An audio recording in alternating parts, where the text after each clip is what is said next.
আল্লাহর কসম, ওয়াল্লাহি লা ইউমিন, ওয়াল্লাহি লা ইউমিন, ওয়াল্লাহি লা ইউমিন মান আশবাআ ওয়া জারুহু জাইউন ইলা জামবি। আল্লাহর কসম, সে জান্নাতে যাবে না, সে মুমিন নাম যে পেট পুরে খায়, তার পাশে আরেকজন না খাইয়া ঘুমায়, না খাইয়া থাকে। আপনি বললেন যে এটা কেমন কথা, আমি কামাইছি, আমি খাইছি, আমি তো আর হারাম খাই নাই, তো আমার পাশের বেটা খায় না, আমার দোষ কি?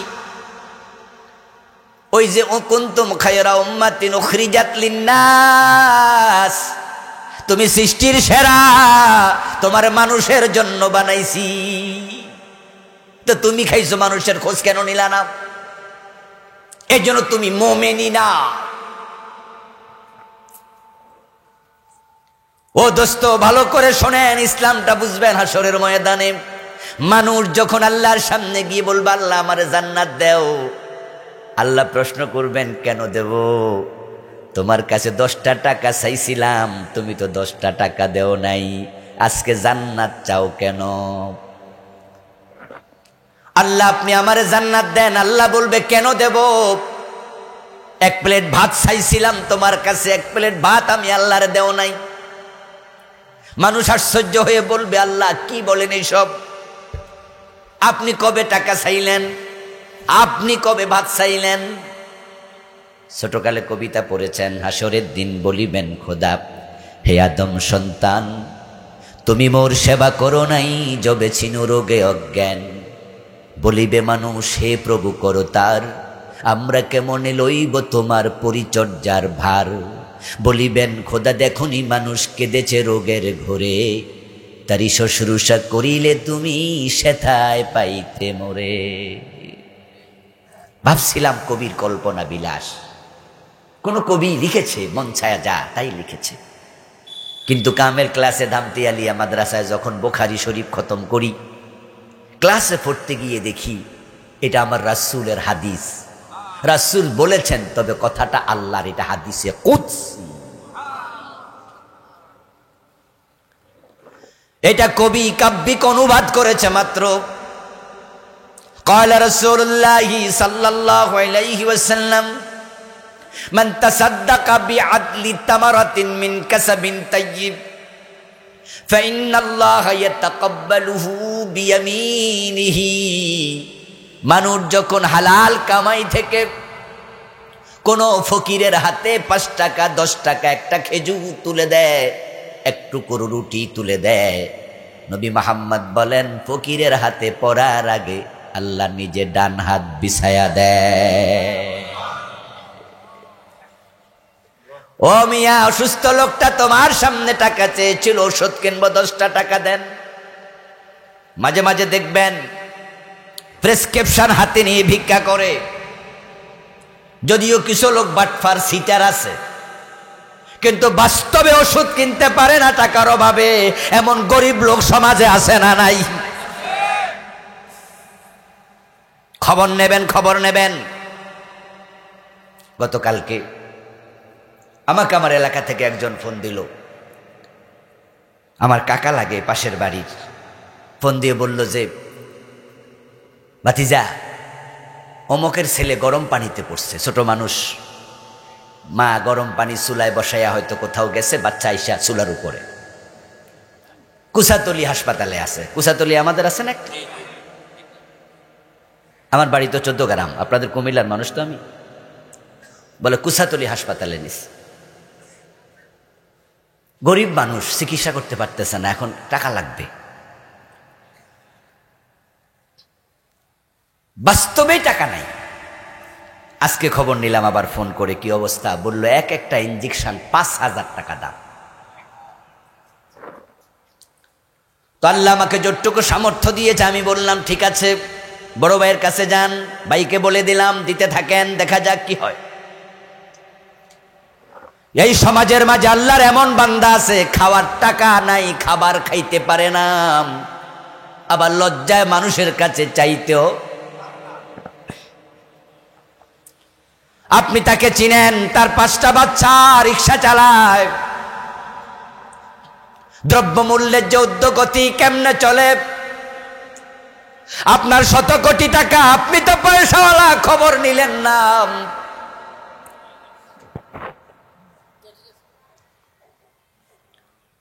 প্রিয় নবীজি সাল্লাল্লাহু আলাইহি ওয়াসাল্লাম শুনান, আল্লাহ সেদিন বলবে ওই রোগী টাকা চেয়েছিল ওষুধ কেনার জন্য, তাকে টাকা দেও নাই, কিসের জান্নাত চাও?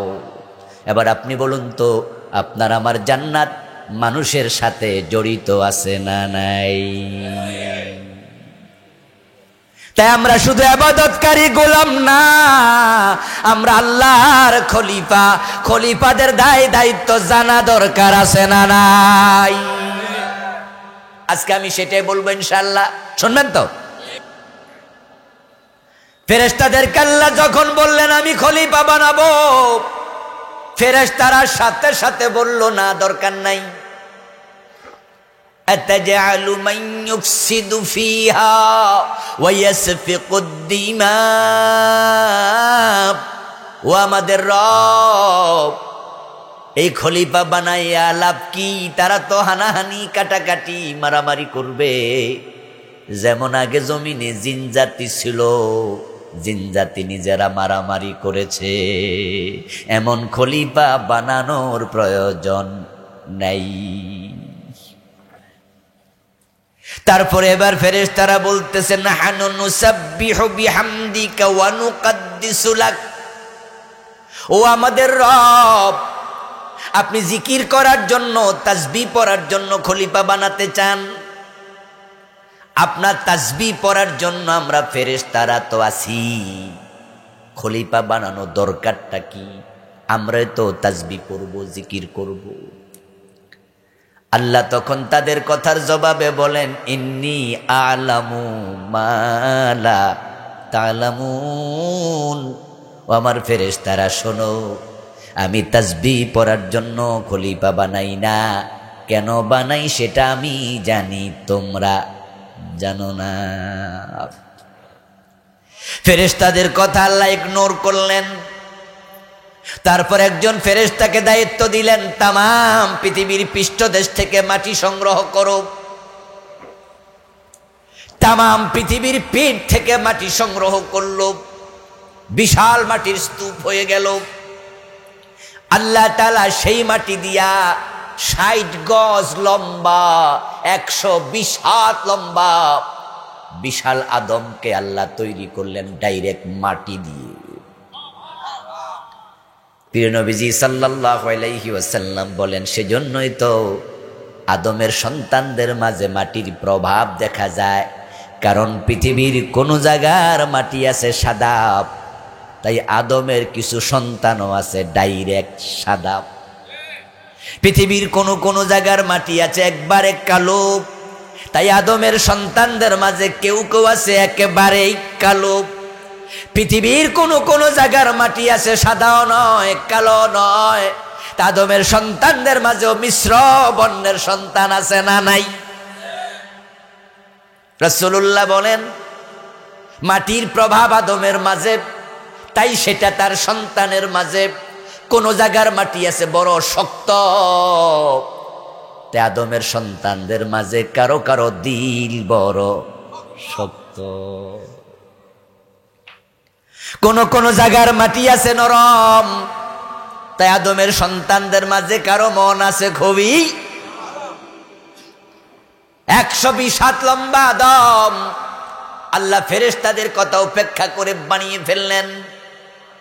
মিন হামাইম মাসনুন, মিন তিনিন লাযিব, মিন সালসালিন কাল ফাখার।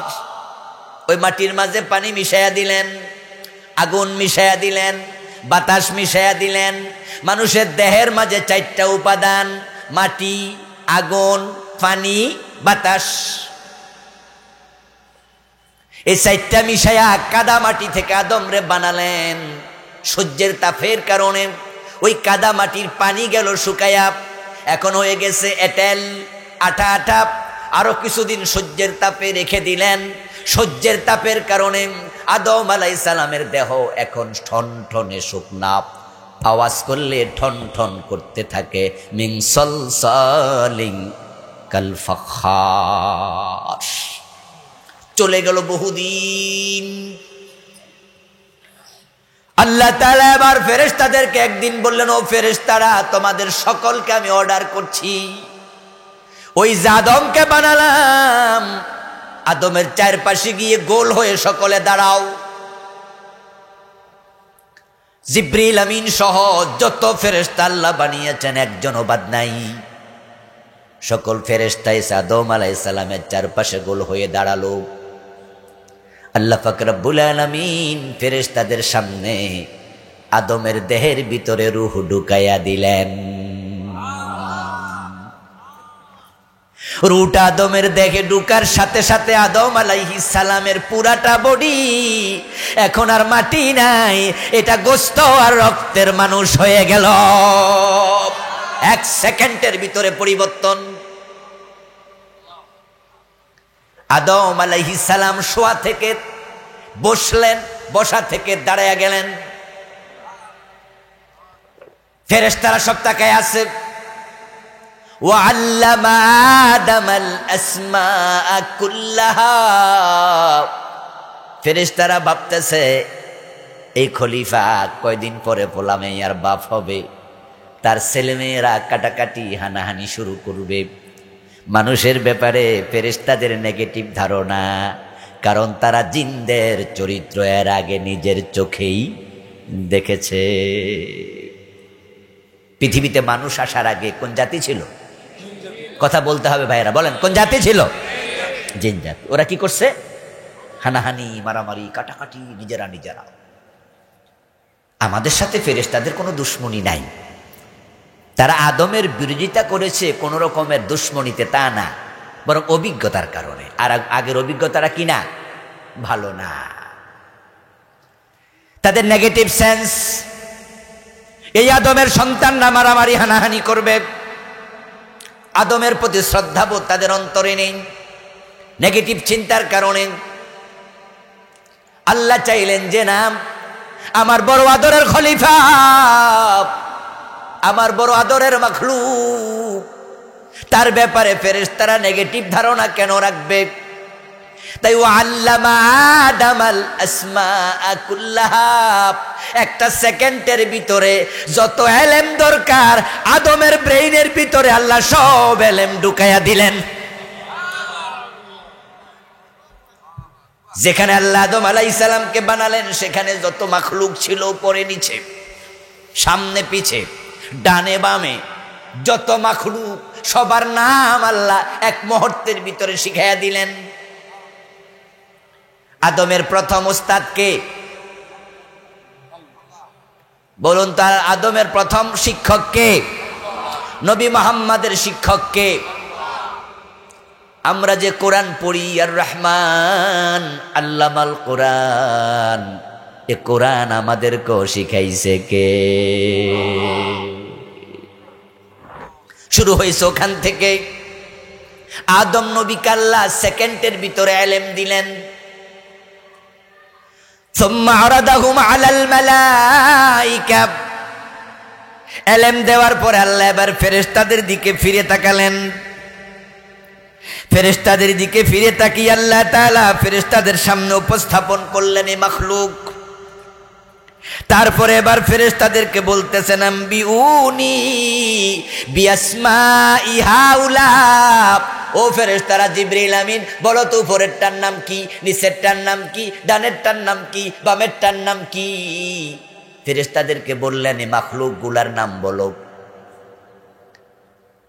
ফেরেশতারা বলে, লা ইলমা লানা ইল্লা মা আল্লামতানা, আল্লাহ এগুলোর ইলম তো আমাদের নাই, তুমি তো শিখাও নাই, তুমি যা জানাও নাই আমরা তা জানি না।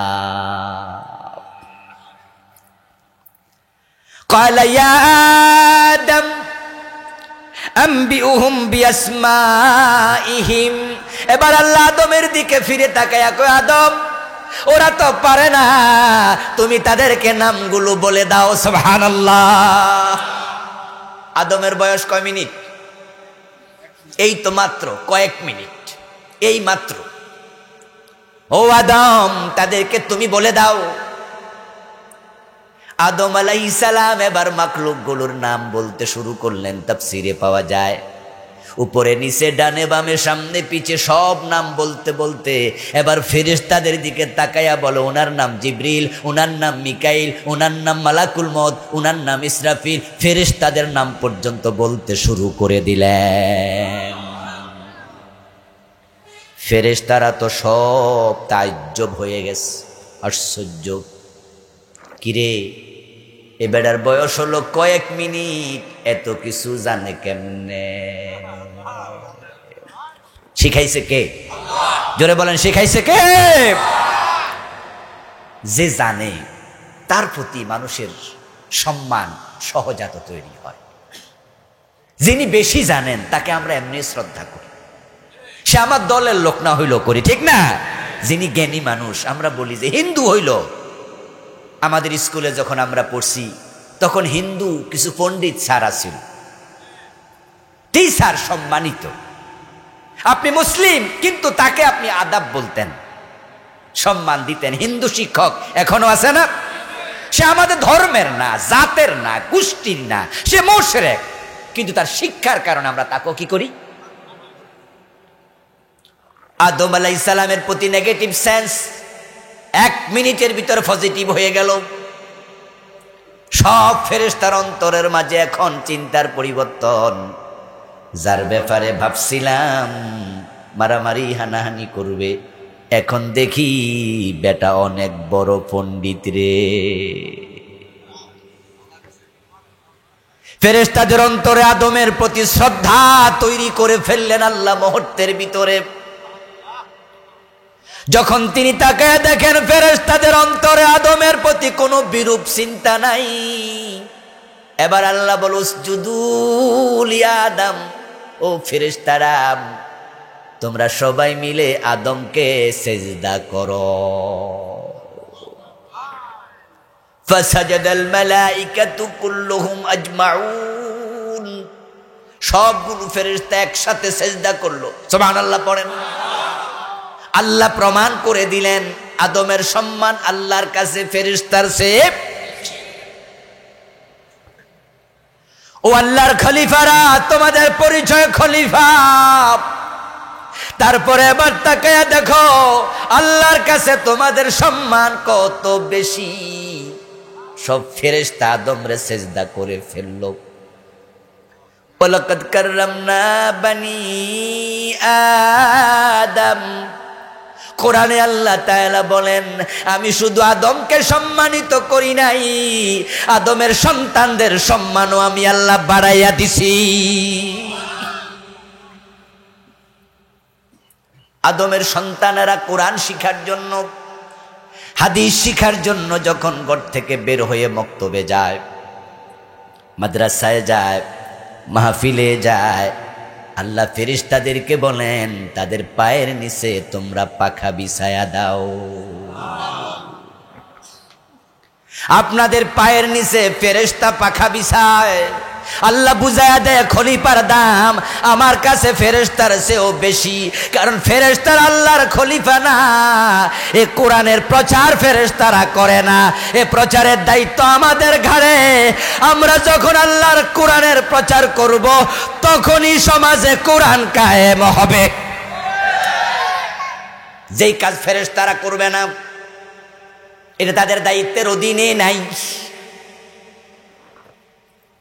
আমরা আল্লাহর প্রচারক, আমরা আল্লাহর খলিফা। আমরা যদি আল্লাহর খেলাফতের কাজ প্রচার করি, কায়েম করি, আমাদেরকে আল্লাহ ফেরেশতা দিয়া শুধু দুনিয়ায় পাখা বিছায়া সম্মানিত করবেন না। মানুষ যখন মরে যাবে তখন কবর থেকে ওঠার পরে ফেরেশতারা যারা প্রকৃত ভালো মানুষ তাদেরকে সালাম দিতে দিতে জান্নাত পর্যন্ত পৌঁছায়া দেবে। ওয়াসিকাল্লাযীনা ইত্তাকাউ রাব্বাহুম ইলাল জান্নাতি যুমারা হাত্তা ইযা জাউহা ওয়া ফুতিহাত আবওয়াবুহা وقال لهم خزنتها سلام عليكم সুবহানাল্লাহ পড়েন। ফেরেশতারা সম্মান দেখাবে মরার পরেও। আপনি আল্লাহর খলিফা, তাই অনেক দাম। পৃথিবীতে বর্তমানে রাষ্ট্র আছে 228টার মতো, তার মাঝে 196টা হলো স্বাধীন রাষ্ট্র। বাংলাদেশের পক্ষ থেকে 100-র কাছাকাছি রাষ্ট্রে আছে সরকারের প্রতিনিধি। বাংলাদেশ গভর্নমেন্ট তামাম দুনিয়ার সাথে সম্পর্ক স্থাপনের জন্য বিভিন্ন দেশে তাদের রিপ্রেজেন্টেটিভ পাঠায়, প্রতিনিধি পাঠায়, যেটাকে আমরা সাধারণভাবে বলি রাষ্ট্রদূত। দূত মানে প্রতিনিধি, দূত মানে কি? এবার বলুন তো, সৌদি আরবে বাঙালি আছে কত লাখ? 10 লাখ তো হবে, একুরেট আমরা জানি না, ধরেন 10 লাখ। কিন্তু বাংলাদেশ সরকারের প্রতিনিধি কয়জন? সৌদি আরবে মানুষ আছে বাঙালি 10 লাখ, এদেশের লোক 10 লাখ কমপক্ষে, কিন্তু সেখানে সরকারের পক্ষ থেকে প্রতিনিধি আছে মাত্র একজন। এবার বলুন তো, ওই 10 লাখের সম্মান যেমন, ওই একজনের সম্মান সমান না বেশি? কারণ সরকার তাকে প্রতিনিধি বানাইছে, তাই 10 লাখের উপরে তার সম্মান বেশি। আল্লাহর মাখলুক কোটি কোটি, আরে মানুষগুলো আল্লাহর প্রতিনিধি, তাই তাদের সম্মান ফেরেশতার চেয়েও বেশি।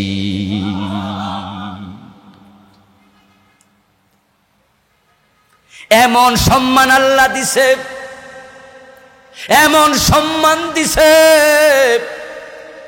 ও মানুষ তোমার পায়ের নিচে ফেরেশতা পাখা বিছাইছে।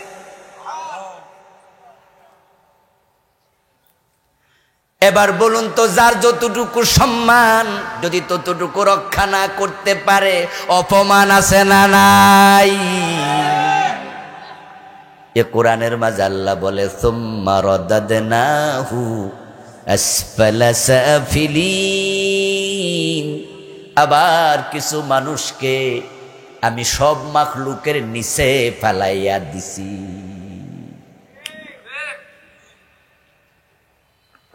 সবার উপরে তুলেছে, আবার কিছু মানুষকে সবার নিচে ফেলাইয়া দিছে। উলাইকা কাল আনআমি বাল হুম আদাল। কিছু মানুষের আলোচনা কোরআনে করে আল্লাহ বলে, ওরা মানুষ না, ওরা হলো পশু, ওরা পশুর চেয়ে আরো অধম, আরো নিচ। সৃষ্টির মাঝে নিকৃষ্ট।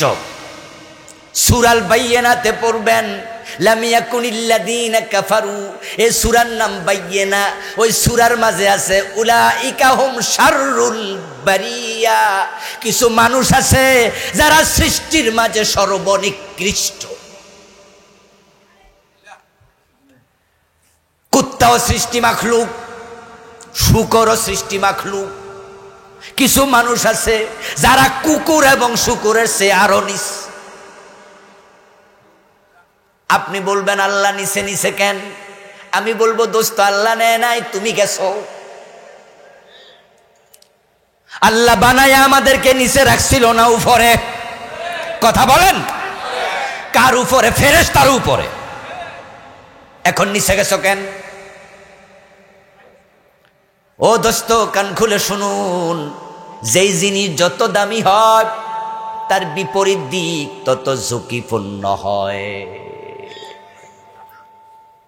আজকের পৃথিবীতে বিদ্যুৎ ছাড়া পৃথিবী অচল বলা চলে। আজকের পৃথিবীতে বিদ্যুতের মতো দামি জিনিস মানুষ যা বানাইছে আর কি, মানুষের বানানো জিনিসের মাঝে বিদ্যুৎ। ওরে বাবা, এটা যদি 6 দিন 1 সপ্তাহ না থাকে, তাহলে ঢাকা শহরে মানুষ বসবাস করতে পারবে। দুর্গন্ধে এলাকায় থাকা যাবে না, কারণ টয়লেটের পানিও পাওয়া যাবে না। পুরা শহর ভুতুরে নগরী হয়ে যাবে। 10 তলার উপরে কেউ উঠতে, 20 তলার উপর উঠতে পারবে না, লিফট নাই, লিফট অচল। বাজার ঘাট করতে পারবে না, সব শেষ। বিদ্যুৎ খুব দামি জিনিস, কিন্তু এটা যদি গায়ে লাগে জায়গায় শেষ। বিপরীতে বড় বিপদ। যে ব্যক্তি সাইকেল চালায় অফিসে যায়, ওই বেটার সম্মান কম, বেটার ঝুঁকিও কম। সাইকেল কাইথুইয়া পড়ছে, ঠ্যাং একটা নামাই দিছে, ঝামেলা শেষ। যদি ব্যক্তি সাইকেলের জায়গায় একটা মোটর সাইকেল কিনে আর মোটর সাইকেল লইয়া চা দোকানের সামনে গিয়ে দাঁড়ায়, দেখবেন যে 2-4 জন চোখ মিল্লা চাইবো, আর কেডারে অমুক নিয়ে আইছে, ভাই আইয়েন বইয়েন চা খান, দাম বাড়ছে, অ্যাক্সিডেন্ট করলে ঠ্যাং ভাঙে। যদি প্রাইভেট কার কিনে আর প্রাইভেট কার লইয়া যায় সেখানে খারাইতে পারে, তাহলে চা দোকানদার খারাইয়া যায়, উনারা ডাইকে আইনা বয়া কিছু পয়সা করি পাবে, সম্মান বাড়ছে, অ্যাক্সিডেন্ট করলে মরে যায়। আর ব্যক্তিগত হেলিকপ্টার যদি হয় তাহলে 60 কাম এলাকার এমপির সে দাম বেশি, অ্যাক্সিডেন্ট করলে লাশ পাওয়া যায় না। আর ব্যক্তিগত বিমান যদি থাকে 60 কাম, অ্যাক্সিডেন্ট করলে লাশ এমন ফসা ফসে, এমন ফোরা ফোরে, লাশের চিহ্ন থাকে না। যত উপরে ওঠো সাবধান, বেশি না হয় নিচে নেমে যাবে।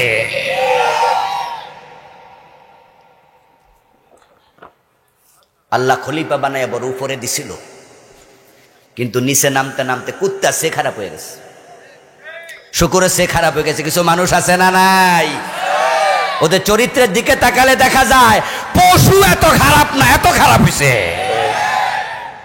আল্লাহর কথা ঠিক, 100% ঠিক। দুইটা কুকুর যদি মারামারি করে, দেখবেন যে কিছুক্ষণ কামড়া কামড়ি কইরা জায়গা, বল যখন শেষ তখন জায়গা। কিন্তু মানুষ যদি কামড়া কামড়ি শুরু করে, দেখা যায় হত্যা করে পর্যন্ত।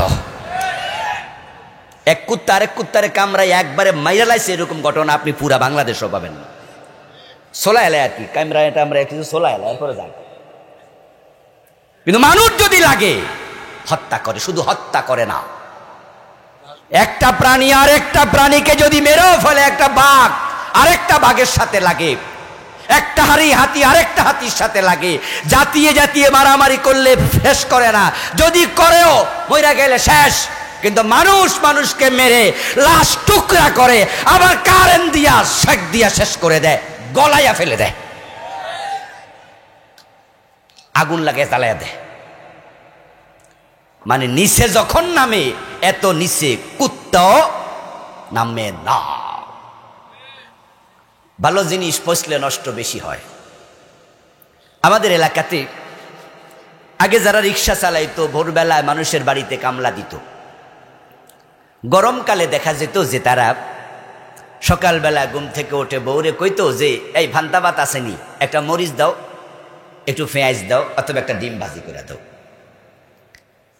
তো ফান্তা ভাত ডিম দিয়া খাইয়া রিক্সা চালাইতে চলে গেছে, কাজ করতে চলে গেছে।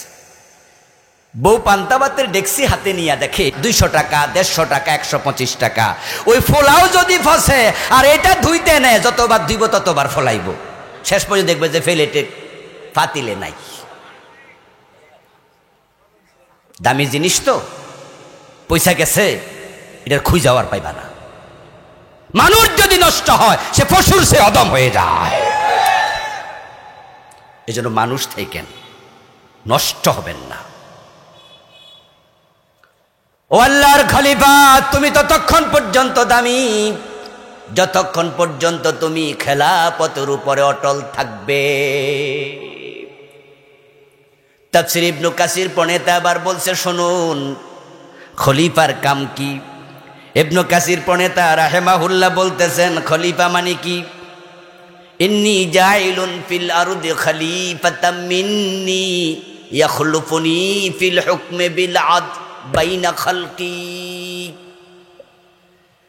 তাফসীর ইবনে কাসির প্রণেতা রাহিমাহুল্লাহ বলেন, আল্লাহ বলতেছে, ও ফেরেশতারা, ইন্নী জাইলুন ফিল আরদি খলিফাতাম মিন্নী, আমি আল্লাহ আমার খলিফা বানাতে চাই, আমার প্রতিনিধি। ইয়াখলুফুনি ফিল হুকুম, তারা আইনের ক্ষেত্রে, বিধানের ক্ষেত্রে আমার প্রতিনিধিত্ব করবে। বিল আদলি, যখন বিচার করবে, আইন বানাবে, তারা আমি আল্লাহর মতো ন্যায় পরায়ণ হবে।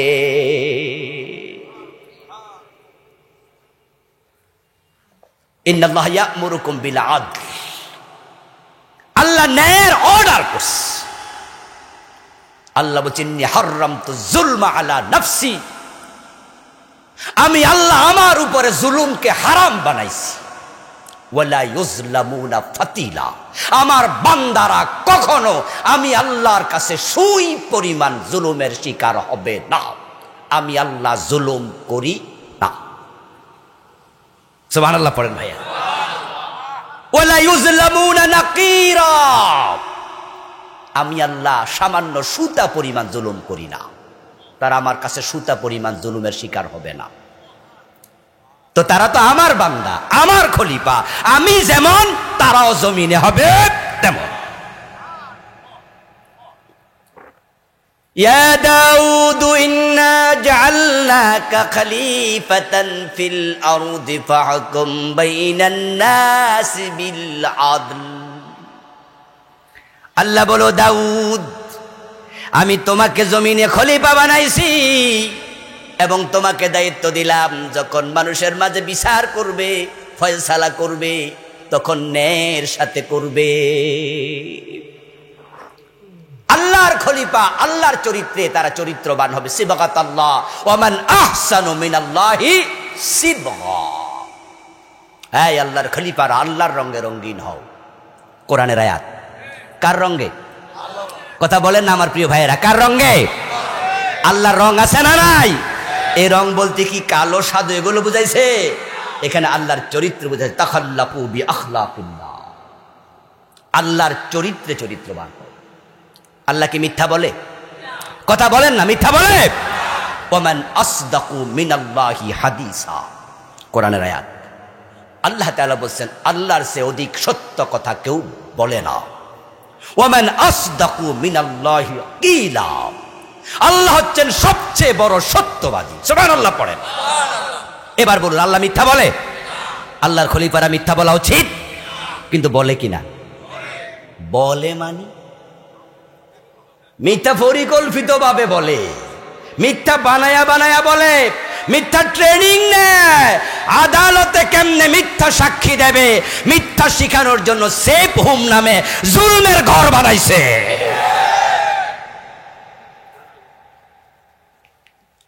গত 15 বছরে কি পরিমাণ মিথ্যাচার দেশে হয়েছে তার কোনো হিসাব নাই। যে সমস্ত মানুষগুলাকে যুদ্ধাপরাধী বানায়া ফাঁসি দিয়েছে 11 জনকে, তাদের উপরে এত বেশি পরিমাণ মিথ্যাচার হয়েছে, এক একজনের মিথ্যা হিমালয় পর্বতের ওজনের চেয়ে বেশি হবে। আল্লামা সাঈদী কি দর্শনকারী ছিল? হ্যাঁ না বলেন, চুপ থাকবেন না। আল্লামা সাঈদী কি খুনি ছিল?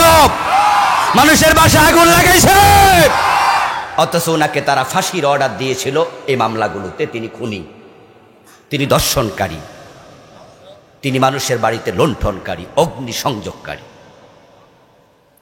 যেদিন তাকে ফাঁসির অর্ডার দিয়েছে 100-র উপরে মানুষ তার পক্ষে কথা বলতে গিয়ে গুলি খেয়ে শহীদ হয়েছে। তারা অন্যায়ের প্রতিবাদ করতে গিয়েছিল, কারণ এই দেশের মানুষেরা জানে আল্লামা সাঈদী খুনি না, দর্শনকারী না, তিনি যুদ্ধাপরাধী না। তিনি তার ছেলের জানাজার নামাজে আল্লাহর কসম করে বলেছে 71 সনের কোন কাদা আল্লামা সাঈদীর গায়ে লাগে নাই, লাগে নাই, লাগে নাই।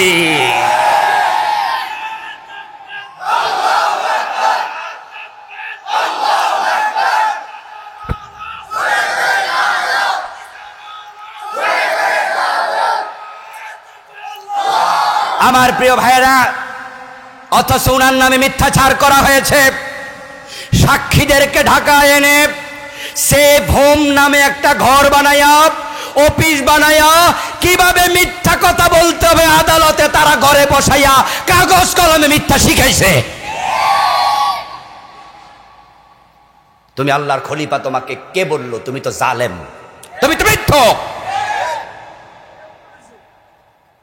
আমার প্রিয় ভাইয়েরা, ওনার মামলার একজন সাক্ষী ছিল শুকরঞ্জন বালি। ওনার নাম কি আপনারা জানেন? উনি বলেছে আল্লামা সাঈদীর বিপক্ষে মিথ্যা সাক্ষী আমি দিতে পারবো না। হাইকোর্টের সম্মুখ থেকে ওনাকে তখন কিডন্যাপ করে ফেলা হলো। ওনাকে কয়েক বছর বাংলাদেশে পাওয়া যায় না, তার পরিবার খোঁজ জানতো না। ইন্ডিয়ার কারাগারে রাখা হয়েছিল। ইন্ডিয়া থেকে ছাড়া পেয়ে তিনি বাংলাদেশে এসেছেন। আল্লামা সাইদি রাহেমাহুল্লাহকে যেদিন হত্যা করা হলো, অসুস্থতার কথা বলেই উনাকে হাসপাতালে এনেছে, অথচ তিনি অসুস্থ ছিলেন না। ওনাকে পরিকল্পিতভাবে হত্যা করা হয়েছে। এই জাতি বিচার চায়, বিচার হবে ইনশাআল্লাহ। তার ছেলেরা ইতোমধ্যে বলেছে, একাধিকবার স্টেটমেন্ট দিয়েছে, তাকে হত্যা করা হয়েছে।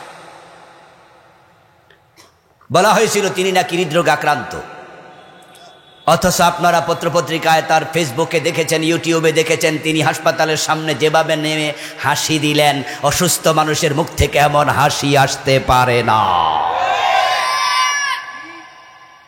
কি সুন্দর হাসি দিয়ে বলেন, আপনারা কেমন আছেন? বলে নাই, আসলে তিনি অসুস্থই ছিলেন না। বের হবে সব। ওনার ছেলে অসুস্থতার খবর শুনে নাসিম সাইদি তার 4 নাম্বার ছেলে ধরে হাসপাতালে গেল। আব্বা অসুস্থ, হাসপাতালে এনেছে। শামীম ভাই ছিলেন আমেরিকায়, মাসুদ ভাই ছিলেন ঢাকার বাহিরে। নাসিম সাইদি ধরে গেল, 4র্থ সন্তান। তার প্রথম সন্তান তো মারাই গেল, বুলবুল সাইদি রাহেমাহুল্লাহ। তার সন্তান 4র্থ জন হাসপাতালে পৌঁছলো সকালেই। বাবা আসার কিছুক্ষণ পরেই মৃত্যুর আগ পর্যন্ত নাসিম ভাইকে হুজুরের সাথে সাক্ষাৎ করতে দেয় নাই।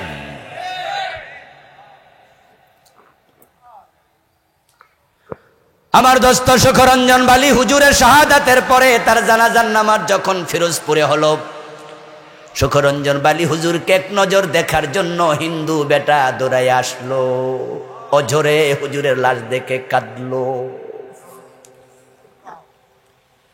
মিথ্যাচার চলছে, দেশটা মিথ্যার উপরে ভাসমান ছিল।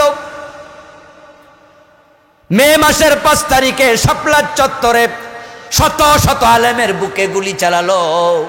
সেদিন শাপলা চত্বরে আমিও ছিলাম। কত আলেমের রক্তে শাপলা চত্বরের রাস্তা ভেসে গেল, অথচ সংসদে দাঁড়ায়া নেত্রী বলল, হুজুররা নাকি গায়ের মাঝে কালো লাল রং মাইখা শুইয়াছিল। আমরা সাথে করে নাকি রঙের ডিব্বা নিছি। সিবগাতুল্লাহি ওয়া মান আহসানু মিনাল্লাহি সিবগা। ও আল্লাহর খলিফারা, আল্লাহর রঙে রঙিন হও। তিনি সত্যবাদী, তোমরা সত্যবাদী হও। তিনি আদেল, ন্যায় বিচারক, তোমরা ন্যায় বিচার করো। তিনি ইসলাম প্রচার শিখিয়েছেন রাসূলের মাধ্যমে, আমাদেরকে কোরআন শিখাইছেন। শিখায়া বলে দিলেন, খায়রুকুম মান তাআল্লামাল কুরআনা ওয়া আল্লামাহু। ও নবী, আপনি আপনার উম্মতকে শোনায়া দেন, এ কোরআন আমি শিখাইছি আমি আল্লাহ। এখন তোমরা যদি কোরআন পড়ো, কোরআন শিখাও, তোমরাও সেরা মানুষ হয়ে যাবে। আল্লাহর চরিত্রে চরিত্রবান হোক। এখন আল্লাহ তাআলা যে বিধানগুলো বানালেন কোরআনের মাঝে, আল্লাহর এই বিধানগুলো আমি শুরুতে বলেছিলাম, ঔষধ বানাইছে কোম্পানি, প্রচার করবে তার প্রতিনিধি। আল্লাহ যে বিধান বানালেন, চোর ধরে হাত কাটো, এই বিধানটা কোরআনে আছে না নাই? এটা প্রচারের জন্য, কায়েমের জন্য প্রতিনিধিদেরকে দায়িত্ব দিছে, তোমরা এই কাজ করো। 53 বছরে করেন নাই, এ চাকরি কিন্তু থাকে না। প্রতিনিধি চাকরি কিন্তু থাকবে না, অনেকেরই নাই। সম্মানের জায়গায় অনেকে নাই, নিচে পড়ে গেছেন নিচে। আল্লাহ তাআলা বলে, আলা লাহুল খালকু ওয়াল আমর। সাবধান, সৃষ্টি যার, আইন চলবে। জোরে বলেন, আইন চলবে কার? সবাই বলুন তো, সৃষ্টি কার? আরো জোরে বলেন, কার? আইন চলবে কার? 53 বছরে চলেছে কি আল্লাহর? ব্রিটিশ আইন চলছে। প্রতিনিধির খবর কি? আপনারা না প্রতিনিধি, আপনারা না খলিফা,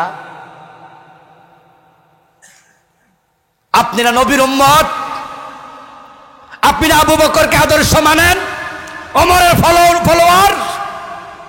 ওমর তো অর্ধ দুনিয়া কোরআন দিয়ে চালাইছে, চালায় নাই? অর্ধ পৃথিবী করেছো শাসন, ধুলার তখ্তে বসে, খেজুর পাতার প্রাসাদ তোমার বারে বারে গেছে খসে। এ কোরআন দিয়ে ওমর যদি অর্ধ পৃথিবী চালাতে পারে, 56,000 বর্গ মাইল কোরআন দিয়া কেন চলবে না? না চলার কারণ আল্লাহর খলিফারা কোরআন ছেড়ে দিয়েছে।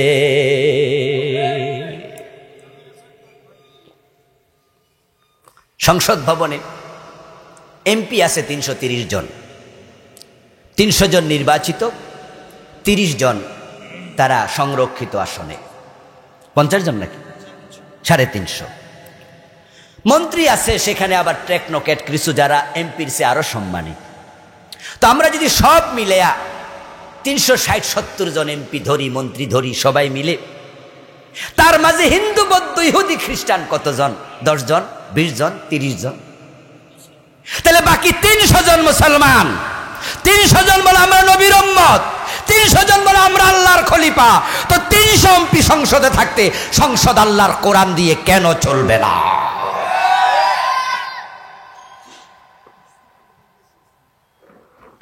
ও প্রিয় ভাইয়েরা, সরসিনা দরবারের যে খলিফা আসেনি আমাদের দেশে, পীর সাহেবদের কি আছে? খলিফা আছে। সরমনাই দরবারের খলিফা আছে, মাইজবান্ডারের খলিফা আছে না নাই? দেওয়ানবাগেরও খলিফা আছে। আপনি সিমিলারিটি দেখবেন, আমি উদাহরণটাই জন্য আনছি। সরসিনার পীর সাহেব যেমন টুপি মাথায় দেয়, যেমন গুন্ডিওয়ালা জামা গায়ে দেয়, ঠিক তার খলিফাকে দেখবেন একই টুপি, একই স্টাইলে জামা। সরসিনা দরবারে কোনো খলিফা ঢোল বাজায়? এই ভাইয়ের কথা বলেন না কেন? সরসিনা কি ঢোল বাজায়? কারণ তাদের পীর সাহেব ঢোল বাজায় না। এবার আপনি দেওয়ানবাগ যান, আটরশি যান, মাইজবান্ডার যান, মাইজবান্ডার দরবারে ঢোল আছে না নাই? ওদের যে খলিফা সারা দেশে ঢোল আছে না নাই? পীর হয় যেমন, খলিফা হয় তেমন। খলিফা মানে প্রতিনিধি। তিনি কার প্রতিনিধি? নিশ্চয় তার উপরে যিনি তার। তো আমরা কার প্রতিনিধি? কথা বলেন কার? আচ্ছা, উপরে যিনি থাকবে পীর, তার সাথে যদি তার খলিফার মিল থাকে, আল্লাহর চরিত্রের সাথে আমাদের মিল দরকার আছে না নাই? ওয়ালাহু আসলামা মান ফিস সামাওয়াতি ওয়া মান ফিল আরদ তাওআন ওয়া কারহা। আল্লাহ কোরআনে বলেন, আকাশ এবং জমিনে যত মাখলুক দেখো, ইচ্ছায় অনিচ্ছায় সবাই আমার আদেশ মেনে চলছে। লাশ-শামসু ইয়ানবাগি লাহা আন তুদরিকাল কমার ওয়ালাল লাইলু সাবিকুন নাহার ওয়া কুল্লুন ফি ফালাকিন ইয়াসবাহুন। সূর্য তার গতিপথ পার হয় না, চন্দ্র তার কক্ষপথ অতিক্রম করে না। আমি আল্লাহ যারে যেদিকে যাইতে বলি সে সেদিকে যাচ্ছে। দিনের আগে রাত আসে না, রাতের আগে দিন আসে না। আমি আল্লাহর কথার বাহিরে কেউ চলে না। জঙ্গলের প্রাণীরা আমি আল্লাহর কথা মানে, পানির মাখলুকেরা আমি আল্লাহর কথা মানে। শুধু জমিনটা ও খলিফারা তোমাদের হাতে আমি দিতে চাই, সেখানে আমি আল্লাহ ডাইরেক্ট অ্যাকশনে যাব না। আমি চাইলে জমিনের মানুষগুলাকেও আমি আল্লাহর কথা মানতে বাধ্য করতে পারতাম, কিন্তু মানুষকে আমি স্বাধীনতা দিয়েছি। আর তোমরা যারা খলিফা, তাদের কাছে আমার কিতাবের আইন কায়েম করার দায়িত্ব দিয়েছি।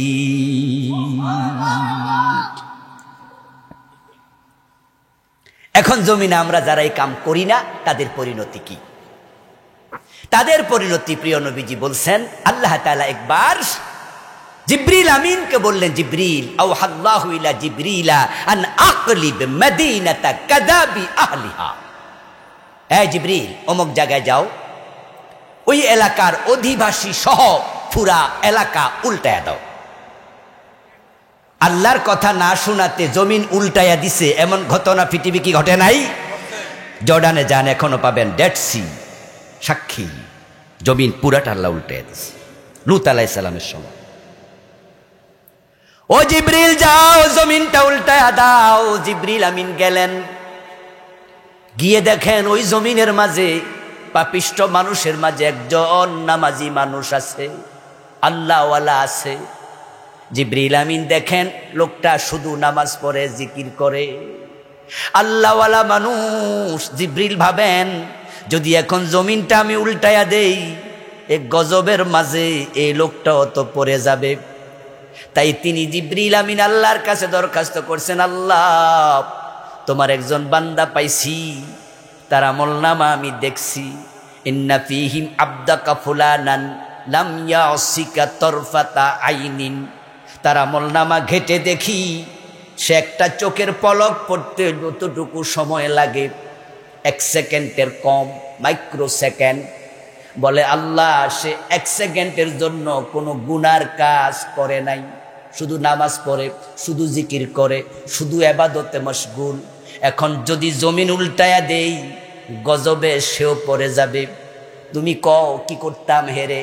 তুমি কইলে দইরাই না আমার একটা পাখার উপর বসায়া দিমু, তারপর গজব দিয়া যাওয়ার সময় এক জায়গায় নামায়া দিয়া চলে যামু।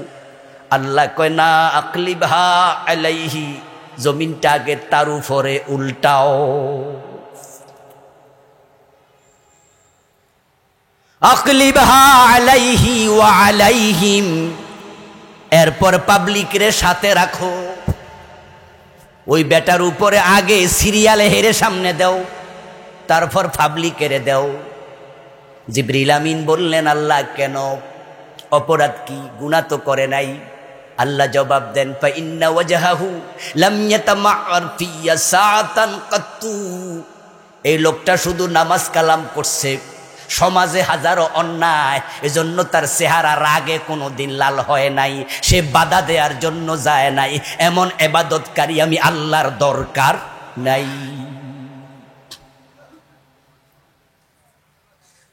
তোমারে খলিফা বানাইছি আমার ন্যায় বিচার দিয়া সমাজ চালাতে, চুরির জন্য আইন বানাতে, হাত কেটে দিতে, ডাকাতি করলে শুলে দিতে, জেনা করলে পাথর মারতে, মদ খাইলে আশীর্বাদ লাগাইতে, আমি আল্লাহর আইনে সমাজ শান্তিময় করতে।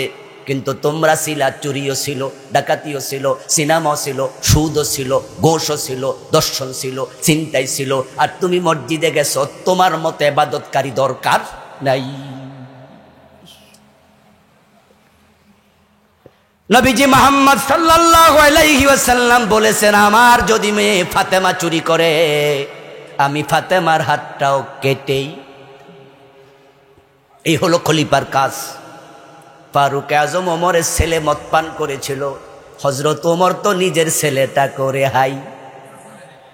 মদ্যপানের অপরাধে প্রিয় পুত্রকে নিজ করে মেরেছ দোররা, মরেছে পুত্র তোমারই চোখের পরে। এই হলো খলিফার কাজ। এখন বাংলাদেশে আমরা নাকি 16 কোটি খলিফা আছি, কিন্তু বাংলাদেশে ইসলাম নাই। খলিফার দায়িত্ব পালন হইতেছে তো ঠিকঠাক মতো? উপায় নাই, উপায় নাই, উপায় নাই। প্রিয় নবী দোয়া করে গেছে, আল্লাহ আমার উম্মতকে তুমি ধ্বংস করে দিও না একবারে সবগুলাকে, চেহারা বিকৃত করো না, জমি গজব দিয়া জমি ধ্বংস করে দিও না। রাসূলের দোয়ায় আমরা বাইসে আছি, না হয় আল্লাহ উল্টায় দিত। এখানে ছাড়া পাইলো সেখানে পাবেন না, আখেরাতে পাবেন না। এজন্য তো আমরা কিছু আল্লাহর বান্দা আছি, আমরা আল্লাহর জমিনটাকে আল্লাহর রঙে রঙিন করার জন্য কথা বলি, কাজ করি। আমরারে ফাঁসি দিল আমরা থামি না, জেলে নিল থামি না, মারলেও থামি না, গুলি দিল থামি না। শুধু আল্লাহর আইনের কথা বলতে গিয়ে দেশে 100 মামলা খাইছে এমন লোক আছে না নাই? আর 40-50টা তো অ্যাভেলেবেল আছে। ধৈরা নিয়া রিমান্ডের নামে প্লাস দিয়া নখ তুলে ফেলছে, কাঁচা নখ টাইনা তুলে ফেলছে, 2 হাঁটু অচল করে দিছে, পায়ে ঠেকাইয়া গুলি করে দিচ্ছে। এমন আল্লাহর বান্দা দেখেছি। ভেবেছিলাম দেখে পুলিশের কাঁধে ভর দিয়ে যখন আদালতে এজলাসে গেছে তখন ভেবেছি সুস্থ আর হবে না, কিন্তু ফিরে এসেছে, হাসপাতালে ছিল, সুস্থ হয়েছে। কয়দিন পরে দেখি আবার ইসলামী আন্দোলনের মিছিলে চলে গেছে। আজীব। এগুলো হলো খলিফা। এই কাজ করতে গিয়ে নবীরা মাইর খায় নাই? কথা বলেন না, বলেন না মাইর খায় নাই? সাহাবারা মাইর খায় নাই? রাসূল জেলে যায় নাই? ইমাম হোসেন কল্লা দেয় নাই? আমির হামজা কলিজা দিয়েছে। আল্লাহর খলিফাদের কাজ। এজন্য আসুন না আমরা খেলাফতের কাজটা করি, এ জমিনটাকে কোরআনের রঙে রঙিন করি। এবার সুযোগ এসেছে। অগাস্ট বিপ্লবের পরে আমরা নতুন করে স্বপ্ন দেখছি কারণ সরকার প্রধান যখন পালিয়ে গেল, প্রধানমন্ত্রীর সাথে সম্পৃক্ত ধারা মুলতবি হয়ে গেল। মন্ত্রী পরিষদ যখন পালিয়ে গেল, তাদের সাথে সম্পৃক্ত সাংবিধানিক ধারাগুলো মুলতবি হয়ে গেল। 300 এমপি একসাথে পালিয়ে গেল, এমপির সাথে সম্পৃক্ত ধারাগুলো আলটিমেট মুলতবি হয়ে গেল। প্রশ্ন উঠেছে, এই সংবিধান থাকবে কি থাকবে না? অনেকে বলেছে রিরাইট করো, নতুন করে লেখো, কেউ বলেছে সংস্কার করো। আমি বলতে চাই সংস্কার না, এটাকে সরাইয়া দাও, সরাইয়া কোরআনকে সংবিধান বানাইয়া দাও।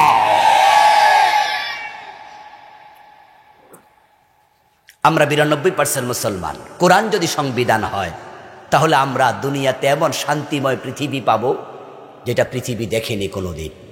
আমরা দেখিয়ে দেব ইনশাআল্লাহ।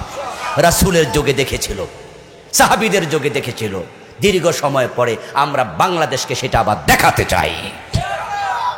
সুযোগ আছে না নাই? সুযোগ আছে না নাই? এবার সুযোগ আছে। জালেমরা পালিয়ে গেছে, কোরআনের বিরুদ্ধে কথা বলছে রাশেদ খান মেনন, হাসানুল হকেন, ওরা এখন 14 শিকের ভিতরে আছে। তা আমাদের কথা বলার সুযোগ এসেছে। এবার মাথা তুলে দাঁড়ান না। সব আলেম একসাথ হয়ে যান না, সব নামাজি একসাথ হয়ে যান না। ডক্টর কামালের লেখা এ বস্তা পচা সংবিধান আমাদেরকে শান্তি দিতে পারেনি। দিবে কিভাবে? কোরআন বলেছে চোর ধরে হাত কাটো, ওরা বলছে না জেলে দাও। জেলে দিয়া লাভটা কি? 70 ডাকাইত হয়। জেলখানা যায় কি মানুষ ভালো হয়? কয়জন ভালো হয়?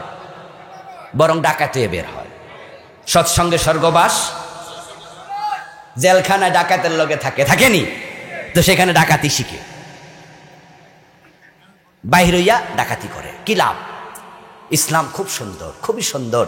এই যে চোর দইরা আপনারা জেলে দেন, আমাদের কুমিল্লা জেলখানা আছে না, কাছেই তো আছে। আচ্ছা, যেই বেড়া চুরি করছে, এই বেড়া ভালো মানুষ না খারাপ মানুষ? খারাপ মানুষ না? আচ্ছা, ওরে জেলখানা যখন নিয়ে ঢুকাই দিলেন, 6 মাস জেল দিলেন, 1 বছর জেল দিলেন, এই 1 বছরে জেলখানার ভাড়া দেয়নি, হাতে বিদ্যুৎ বিল দেয়নি, খাবারের টাকা দেয়নি, পানির টাকা দেয়নি, তো চোরের মাগনা খাওয়ান কেন? আমার কথা যুক্তি আপনাকে জবাব দিতে হবে। চোর কি ভালো না খারাপ? তোরে মাগনা খাওয়াচ্ছেন কেন? মাগনা বিদ্যুৎ দিচ্ছেন কেন? মাগনা পানি দিচ্ছেন কেন? এই যে সরকার টাকা দেয়, টাকাটা সরকারের না জনগণের? আমার পকেটের টাকা চোরকে খাওয়াবেন কেন? দরকার নাই। ইসলাম বলেছে হাত কেটে দাও, ধরবেন হাত কেটে দেবেন। হাত কাটা চোর দেখে অন্য চোরেরা চুরি ছেড়ে দেবে, তারের মতো সোজা হয়ে যাবে। প্রধানমন্ত্রী বললেন উনার বাড়ির ফিয়ন নাকি কত কোটি টাকার মালিক? 400 কোটি। আচ্ছা, বেড়া কি চাকরি করে কামাইছে? যে চাকরি করে তোরা কামান যায়? আমার বন্ধু 400 কোটি টাকা কোত্থেকে আসলো? নিঃসন্দেহে দেশের টাকা কোনো না কোনো ভাবে সে 2 নম্বরই করে কামাইছে। এই দেশের টাকা কানাডায় বেগম পাড়া বানাইছে, এমপি মন্ত্রীরা কানাডায় বাড়ি বানাইছে। আমাদের একজন পুলিশের অফিসার ছিল, বেনজির তার নাম। আসলে বেনজির কোনো নজির নাই। উনি নাকি 10,000 কোটি টাকার মালিক। পত্রিকায় দেখলাম, আল্লাহ ভালো জানে, তবে আমি সাক্ষী, আমেরিকায় তার অনেকগুলো বাড়ি আছে। তার বাড়ি আমেরিকাতে যে কেনা, কিন্তু ও বেটার ঘরে আমি দাওয়াত খেয়েছি বাফেলোতে, নায়াগ্রা জলপ্রপাতের পাশে। চমৎকার বাড়ি বানাইছে, আল্লাহর বান্দা, সিলেটি মানুষ। দাওয়াত খেতে গেলাম তার বাসায়। তখন গল্প করতে গিয়ে আমারে বলল যে উনার কাম আমি এই দেশে করি, 1-2 বছর আগে ছেড়ে দিছি, এখন ব্যবসা করি। আমার ভাইয়েরা, হারুন আঙ্কেল নাম একজন ছিল না, এসপি হারুন, হাজার হাজার কোটি টাকার মালিক। কোথায় টাকা পেল এত? দেশের টাকা লুট করেছে। এস আলম গ্রুপ ইসলামী ব্যাংকের 18টি শাখা থেকে বিদেশে টাকা পাচার করেছে 80,000 কোটি। দেশটাকে তারা তলাবিহীন জুরি বানিয়ে দিয়েছে। চোর ধরে যদি হাত কাটার আইনটা আমরা ঢুকাতে পারি সংসদে, এই চোরগুলার টাকা দেশে ফিরিয়ে আনা যায়। এমপি চোর হাত কেটে দাও, মন্ত্রী চোর হাত কেটে দাও, সচিব চোর হাত কেটে দাও। এ জাতীয় বড় বড় অফিসার নেতার হাত কাটা দেখে আগামী 50 বছরের নেতারা চুরি করবে না, ঠান্ডা পানি খাবে। ঠেলার নাম মায়ের উপরে ওষুধ নেই, মায়ের পাগলও সোজা হয়ে যায়। এই জন্য ইসলাম শুধু ওয়াজের কথা বলেনি, আইনের কথাও বলেছে। ওয়াজ দিয়ে শুধু পরিবর্তন যদি হতো, নবী মুহাম্মদকে আল্লাহ সোর ধরে হাত কাটার কথা বলতেন না, বলতেন 10 মিনিট ওয়াজ করে দিয়েন। ওমরের ওয়াজের থেকে আমার ওয়াজ বেশি বেশি কার্যকরী, কাছে দাঁড়ে হবে। তো ওমর তো উনার ছেলেকে ডাইকাই না, কপালে 2টা চুমু দিয়া বলতো, বাবা 10 মিনিট ওয়াজ করে দিলাম। 80 বেদ দিলেন কেন? এই দেশের মাদক যদি আপনারা বন্ধ করতে চান, তাহলে মাদকের বিরুদ্ধে কথা বললে আর ওয়াজ করলে হবে না। মাঝে মাঝে পত্রিকায় 0 টলারেন্স শব্দ বলে দিছে আমাদের নেতারা, আমরা বুঝে ফেলি যে বাহ, সরকার মাদক বিরোধী। এটা একটা ধোঁকাবাজি ছিল। কারণ তারা যে অফিস বানাইছে, সেই অফিসের নাম দিছে মাদক নিয়ন্ত্রণ অধিদপ্তর, অথচ দেয়া দরকার ছিল মাদক নির্মূল অধিদপ্তর। আমরা কি নিয়ন্ত্রণ চাই না নির্মূল চাই? তোরা অফিস কি বানাইছে, এর মানে কিছু কিছু খাও। দেখছেন নি উদ্দেশ্য কত খারাপ, উদ্দেশ্য কত খারাপ। গরিবের ফোলা রাস্তার মোড়ে দাঁড়াইয়া মদ খাবে, ধরে নিয়ে পুলিশ জেলে দিয়ে দেবে। আর ধনীর ফোলা শেরাটন হোটেলে গিয়ে মদ খাবে, সাথে মেয়ে নিয়ে নাচবে, ওখানে সেলুট দেবে, কারণ সেখানে মদের বারের অনুমতি দেয়া আছে। এক দেশে 2 আইন দিয়ে মাদক বন্ধ কিয়ামত পর্যন্ত হবে না। ওমরের মতো নিজের ছেলেকে পিটাও, তারের মতো সোজা হয়ে যাবে। আসুন না আল্লাহর খলিফারা খেলাফত কায়েম করি, চেষ্টা শুরু করি। অনেকে বলে হুজুর কথা ঠিক, আমরাও আসি, তবে আপনারা আরো একটু আগে এলেন। ঠিক না হুজুর, আপনাদের সাথে আসি, এবার ভোট দেব না, কারণ দিলে ভোটটা নষ্ট হইব, ফসবো, তবে আগামীতে দেব। মুসলমান আমরা তো বুঝি কোরআনের আইন লাগবে, তা আপনারা আগান আরো। বন্ধু হ্যাঁ আমরা আগালাম, কিন্তু আজরাইল আপনাকে এর আগে নিয়ে গেল, আপনার উপায় কি?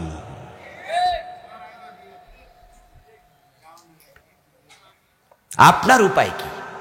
এই জন্য দেশে ইসলাম আসলো কি আসলো না সেটা আপনার ভাবা দরকার নাই।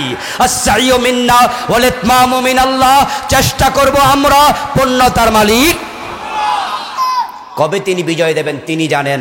কিন্তু আমি মরতে চাই এমন অবস্থায় যে আল্লাহর প্রকৃত খলিফা।